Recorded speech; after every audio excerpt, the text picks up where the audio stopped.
What if the most physically gifted quarterback in the entire world is currently available for the price of a mid-tier sedan and a sixth-round pick?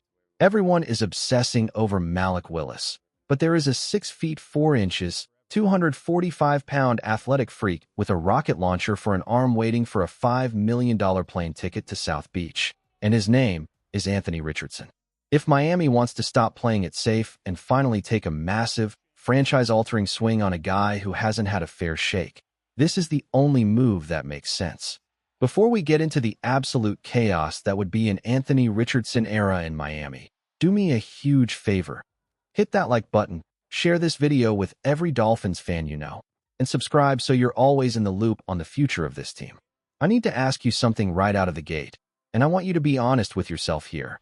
How can you look at a prospect who runs a 440-yard dash at that size and just say no thanks without a second thought?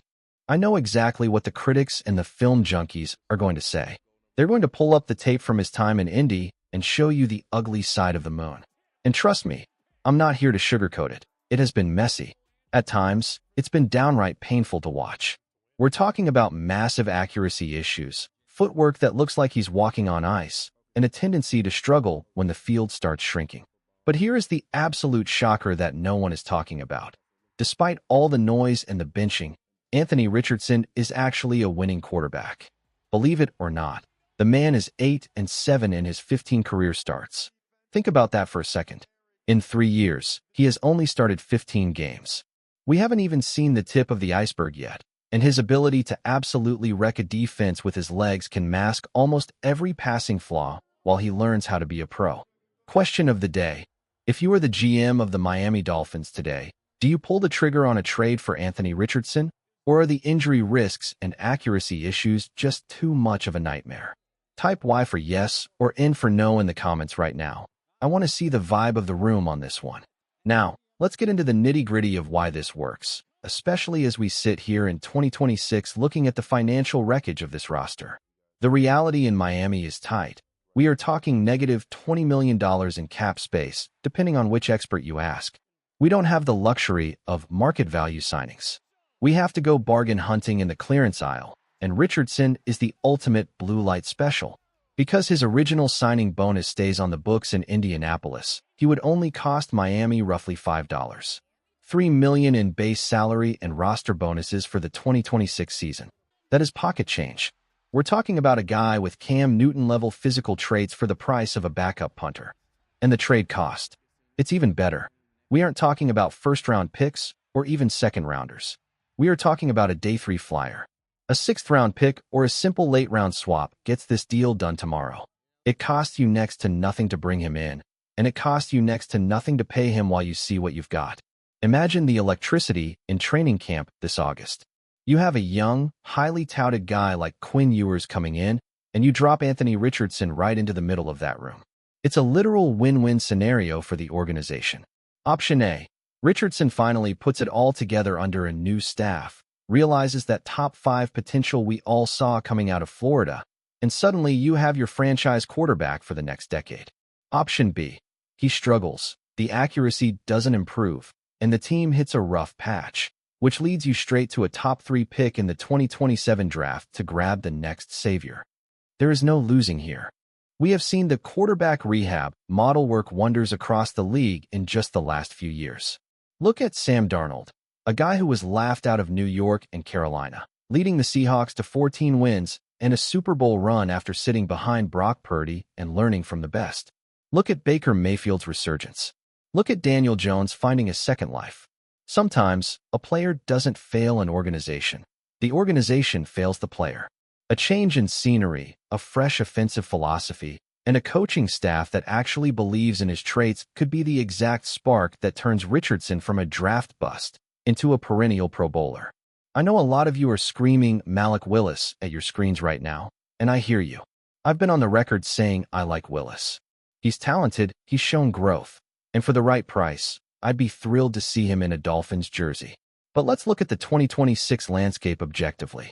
The market for Malik Willis is going to be an absolute feeding frenzy. With the Jets, Browns, Cardinals, and Steelers all desperate for someone to take snaps, Willis is going to get overpaid. Reports are already suggesting he could command $15 million or more on a bridge deal. Miami is currently in a cap space coffin. We can't afford to get into a bidding war for a bridge quarterback. Why on earth would you pay triple the price for Willis when you can get the raw, untapped, one ceiling of Richardson for $5 million? It's basic math. Which leads me back to the core of the issue. How do we fix the culture of the position in Miami? We've seen enough safe moves to last a lifetime. Taking a flyer on a guy like Anthony Richardson represents a shift in philosophy. It says we value traits. It says we trust our coaching staff to develop talent. It says we aren't afraid to take a swing. If it fails, you're out a sixth-round pick and a bit of cap space. If it hits, you've just executed the heist of the century. And look at the alternative options, because it's not just Richardson versus Willis. You've got names like Tanner McKee, Mac Jones, or Jameis Winston floating around. These are fine backups, sure. They can manage a game. But do any of those names make a defensive coordinator stay up at night? Absolutely not. Anthony Richardson, even with his flaws, is a terrifying human being to have to account for on a football field. Think about the athletic profile one more time. We are talking about a human being who is 6 feet 4 inches and 245 pounds. He is essentially a linebacker with a cannon attached to his shoulder. When he came out of Florida, the immediate comparison was Cam Newton, and for good reason. No, he hasn't been the passer Cam was yet, but the running ability is identical. In a league where mobility is becoming a non-negotiable requirement for elite success, having a guy who can pull the ball on a read option and go 70 yards is a cheat code. If he can just become average as a passer, just 60% completion percentage and better decision-making, he becomes a top 10 player in this league instantly because of the gravity he creates in the run game. And don't tell me he can't be coached. We just saw Daniel Jones go to the Colts and look like a completely different player. We saw Sam Darnold thrive in Minnesota and Seattle. The secret is out. Coaching matters more than almost anything else for a young QB.